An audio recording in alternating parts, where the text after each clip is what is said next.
Okay, so before I forget, we're gonna do a related party transaction. So this is like a basically, this is for ASPE, by the way. So if you're using ASPE, then you have to, okay, so related parties, like two companies that are like completely related, like related.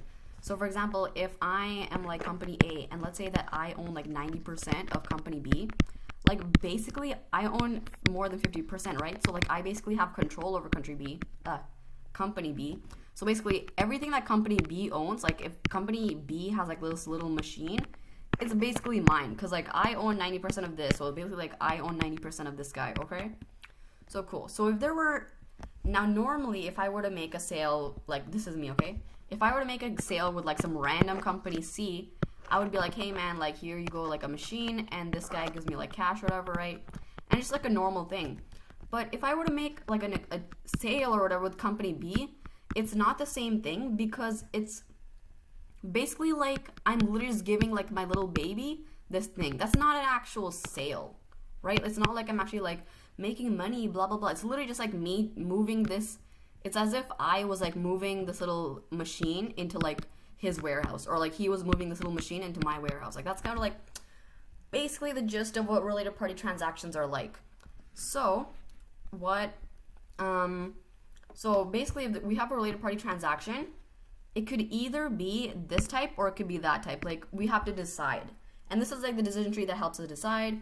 Measuring, there are two options that we come to. We either have to measure the machine or whatever.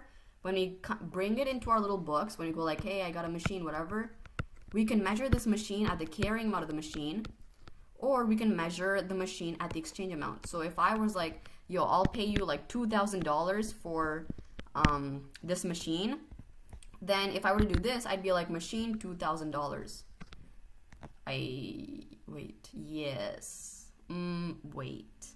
Yeah.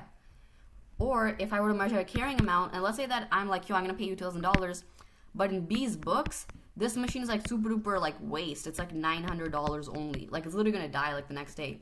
Okay, so this is like the carrying amount of the machine, and we would measure this at carrying amount, $900. Okay. So yeah, there are two different options, and we have to decide which one to do. And to decide that, we have to go through this decision tree. So we're gonna go through it, okay? So first of all, if there's a related party RPT, we're gonna be like, is a transaction in the normal course of operations? Like, is this a transaction that would normally happen? Like, would I have this kind of transaction with like any other company? Well, let's think about it.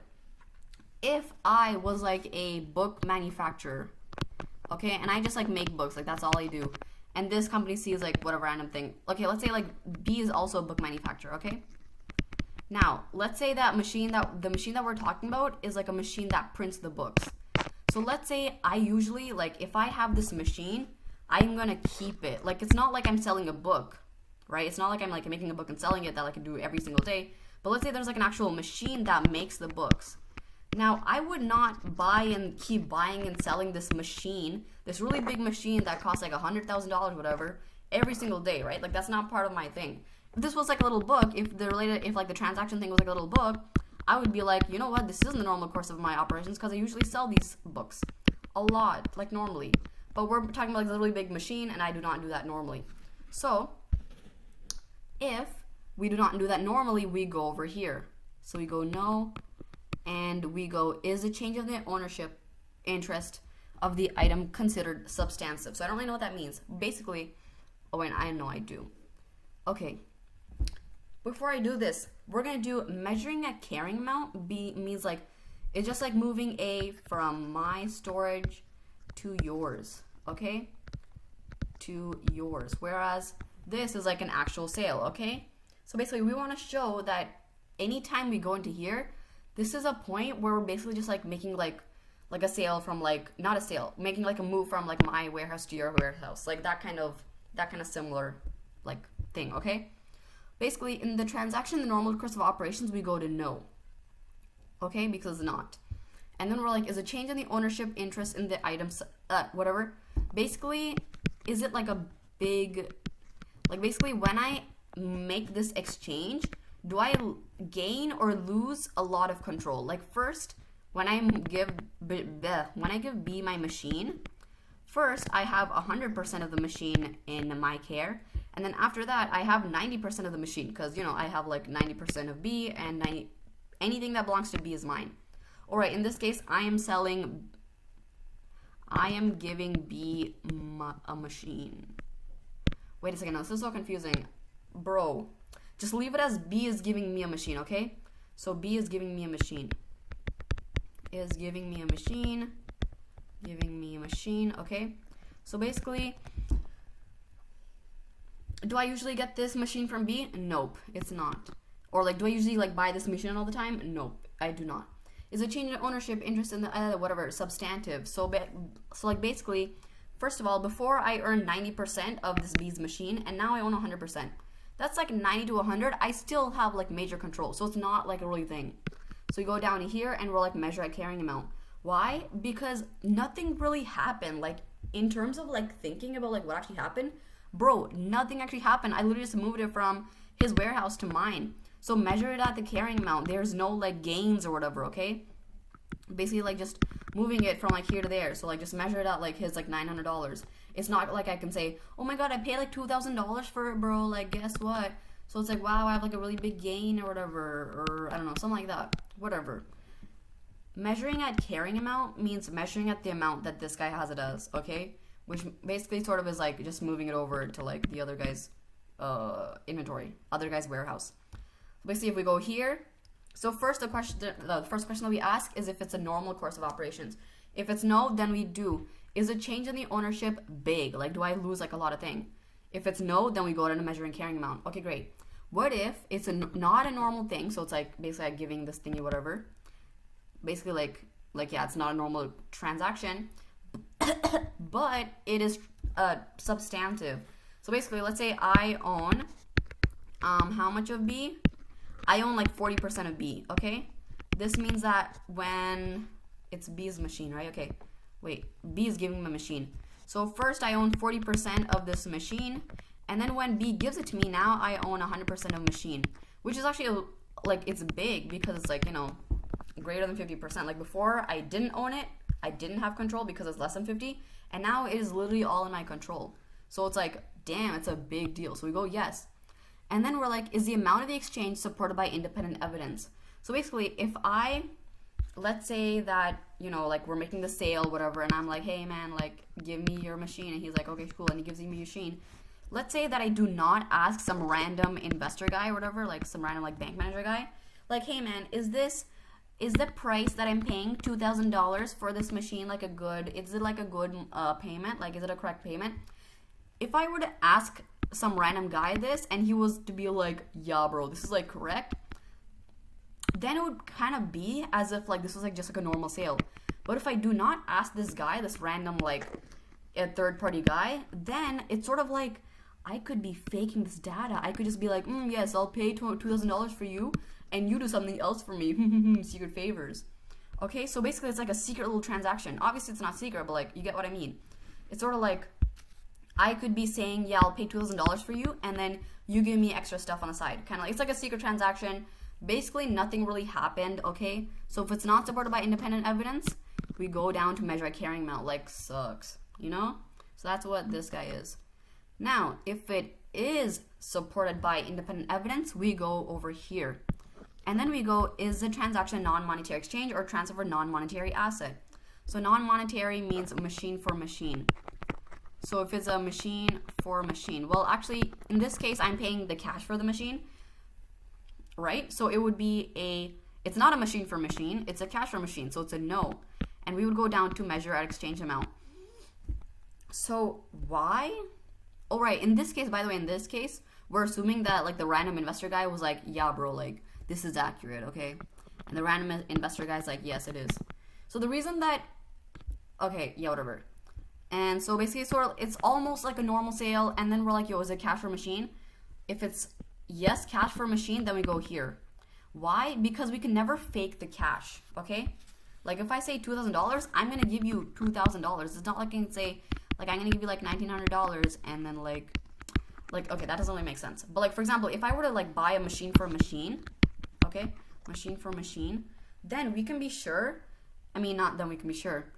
Basically, the amount that I have on my books for machine could be like sort of faked or whatever. Like these things, the values of these machines and like cumulative depreciation and like carrying amounts, those are all estimates, right? They're not actually like, it's not like it's set in stone.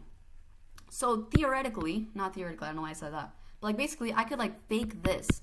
I could be like, yeah, my machine's actually worth like $3,000, bro. It's not actually a little loser $20 thing. Ha ha ha ha ha ha. You know, like I could literally say this and sell it to the guy. No, oh wait, no. Okay, obviously, hold on. I forgot about the fact that the random investor guy has like approved it. So we can't really do that. But so we can't really do this. Like this is not a good example either, because the random investor guy says that the exchange amount is good. And he's like, the exchange amount is correct. Okay? So now, but I guess like just like a thing that we can think about is that if it's cash for a machine, we can never change the cash amount. Like cash is cash. We can't really change it.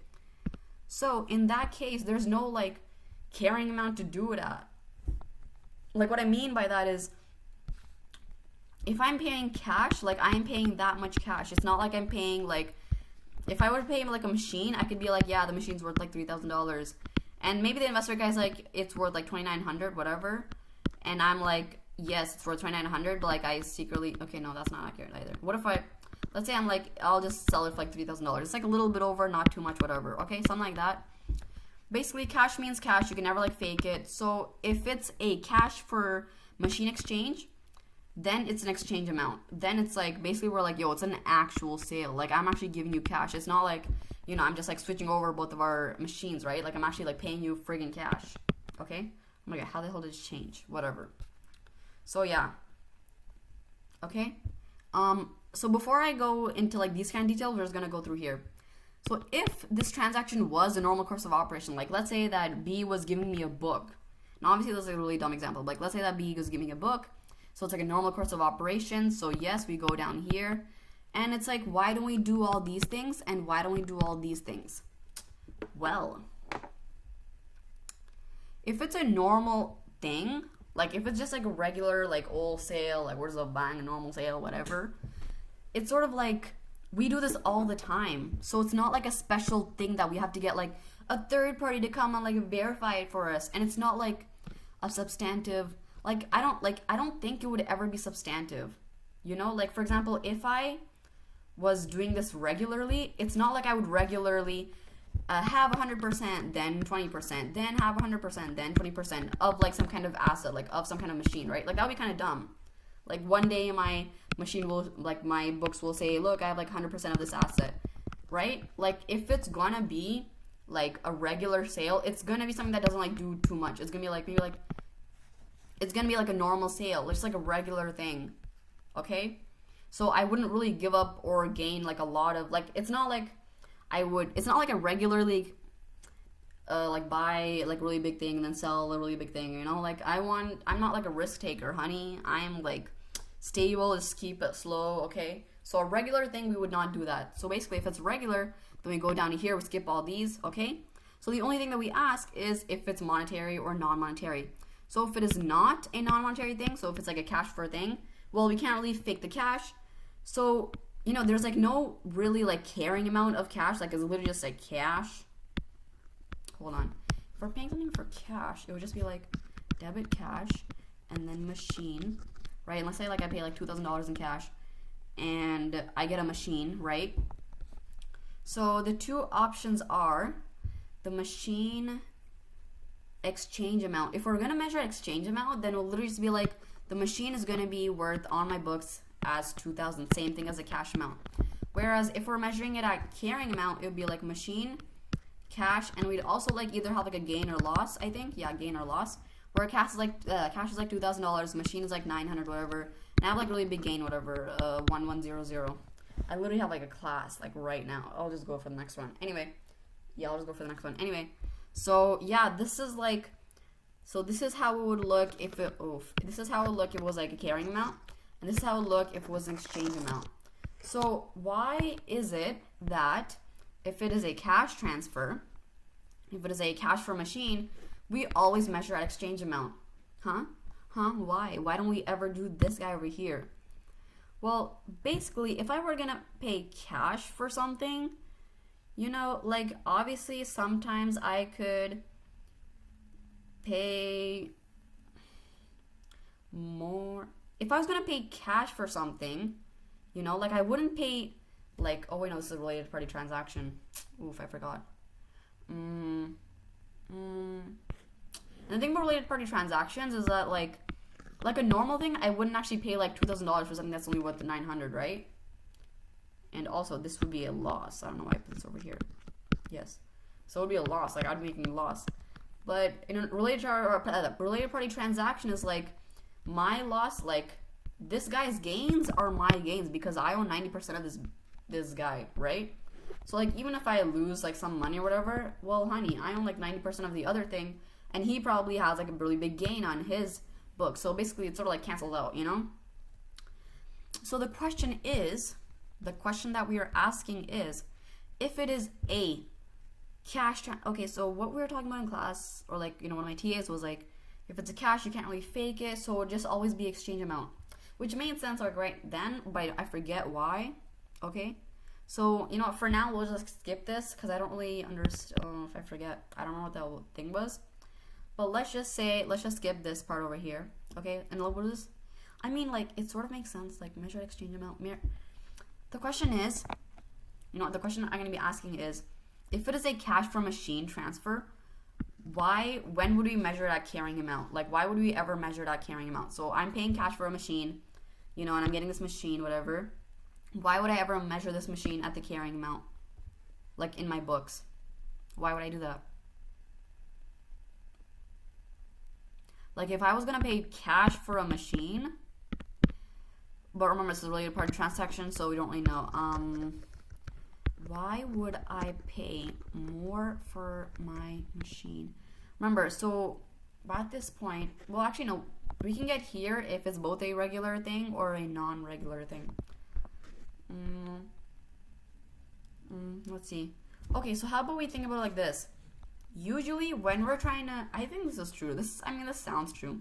Usually, when we're trying to make any transactions, we want to make sure we pay the correct amount. Like, gains and losses are like cool, whatever, okay?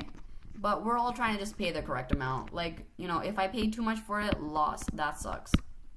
If I pay too less, gain, nice. But at the end of the day, like, I just want to, like, value it correctly, right? So we are assuming that if I'm going to be paying cash, I'm going to be paying exactly how much it is worth. So if I'm going to say, yeah, I bought a machine and I paid like $2,000 cash, well, honey, I did this. Wait, what am I saying? If I paid $2,000 for some kind of cash thingy from some machine, well, we're going to assume that I sort of like properly figured out how much cash to pay, okay? So that's that. Okay, great. So yeah, forget this for now. I mean, like, I sort of understand, whatever. So let's say that is, yes, it is a non-monetary. So it's like a machine for machine. So if it is a machine for machine, there's this question of like, is it held for sale? Is it held for sale means, is it an inventory thing? Like, is it going to move to my inventory? Right? So here's like the cool thing. Okay?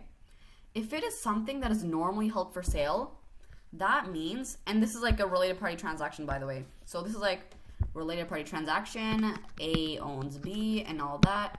And I'm saying, and we've gone through like that entire process. And at this point, I'm like, what am I saying again? Wait, what was the thing? Jesus Christ, I forget.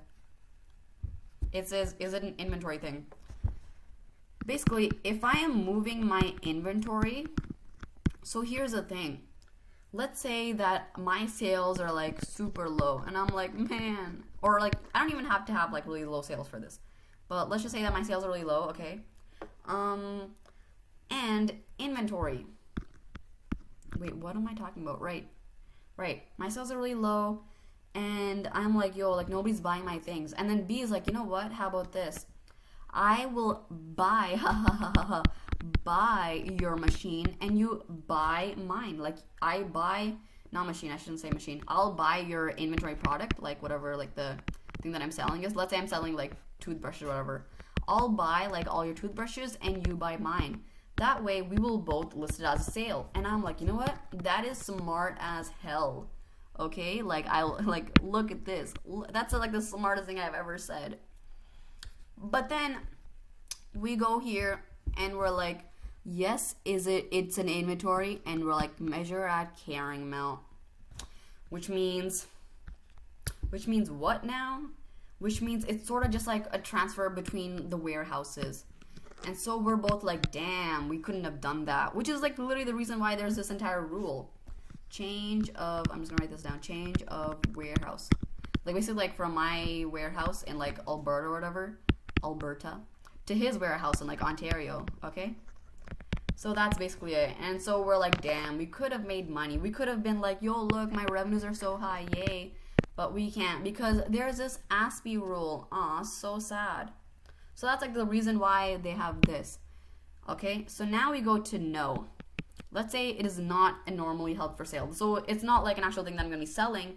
It's a thing that I actually have in like, maybe it's just like one of the machines that I use to like build books, okay? It's a bookmaking machine, like in our original example. It's a bookmaking machine. Let's go. Where the hell? Okay, it's over here.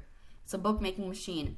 So in this case, we're like, it's just a machine that I'm like moving. So if it has commercial substance. So commercial substance means will our cash flow change? So basically, this is sort of like, it's sort of like, is this transaction a big deal? Like that's like basically the gist of it. Will this transaction change a lot of stuff for me? So for example, and like the actual definition of commercial substance is like change in cash flows from this thing. Cash flows from this exchange.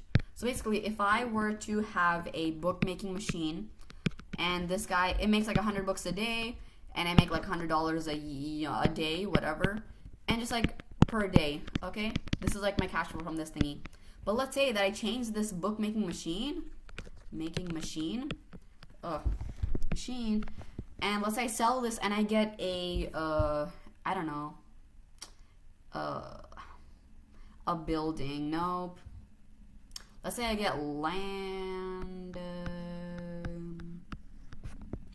Not really. Let's just say that I get something else, some other like machine or whatever. Okay, let's say, okay. I mean, like, honestly, a land would work, but I don't really know. Like, land is, like, obviously, like, a good answer, but I don't really know how it would, like, change the cash flows, and I don't, like, want to, like, do that. So, let's say that there's, like, this machine that only works, like, once a year, okay? Like, obviously, this is, like, a fake, but, like, whatever. It only works once a year. So, basically, per year, like, at December, okay? Like, at the end of December, I make $1,000. So it's like the cash flows are different. Whereas this one, I get like $100 each day. So it's like 100, 100, 100, blah, blah, blah. This one, throughout the entire year, I get $0. But then at the end, I get 1,000. So it's like, whatever. Like I get that this would be like a lot more money. If I had $100 a day for 365 days, that would be $365,000. So let's just say this is also $365,000. Like the deal isn't that I'm getting different, like that I'm getting more or less money. Really, it's more that the pattern of money, like when I get the money, like specifically the cash flows change. Like it's like per day or like regularly, whatever, to like once a year, okay? So this thing would be a commercial substance change. Like it's like, damn, I'm getting so many different cash flows from these two like thingies. So if I were to sell one of those for the other thing, it would have commercial substance. So then we go to, does it have commercial substance? And in that case, we measure that exchange amount. Why? Because, and this actually makes sense, because let's say that it didn't have commercial substance. So basically, why? How the hell did this thing change? What? I don't even know if I clicked. Look, it just somehow clicked. Anyway, I mean, I clicked on it this time, like whatever. Anyway, if it didn't have commercial substance, so basically it's like I'm getting like this book machine for like, I don't know, like a movie making machine. And let's say that a book machine and a movie making machine are like the same thing. Okay, okay, that's like a horrible example. Whatever, book making machine for a printer making machine. Okay, and let's say they both spit out like, I don't know, this one spits out like 100 books a day, this one spits out like 5 books a day, whatever. I'm getting like a similar cash flow per day. So basically, if it's like this type of thing, it's as if nothing ever happened. It's literally just like moving this machine over here and then moving that machine over there. Obviously now, But if I were to change the book machine for like a really good book making machine, like it makes like 3,000 books a day, so I get $3,000. That's, even though it's like regular, you know, it's still like different money. Like, does that make sense? It's like it's like a big deal. It's like, damn, like my cash really changes a lot. My cash flow changes so much. Wow. So it could either be in like the amount, and I think there's like a difference. Like, obviously, it's if it goes up to like 120 versus 100, it's not like a really big deal. But I don't know. Like, a general gist is like, if it's a big deal, okay. So yeah, basically, if it's like literally no big deal, then we're like, it's literally just like a transfer, moving A from like our storage bin to yours, so it's like a carrying amount. Whereas if it is a big deal, then we go to measure exchange amount. Okay, so now we understand this, right? So now we're gonna go through this. We're gonna see how much we remember of this, okay? So first, I'm gonna close my eyes and try to do this.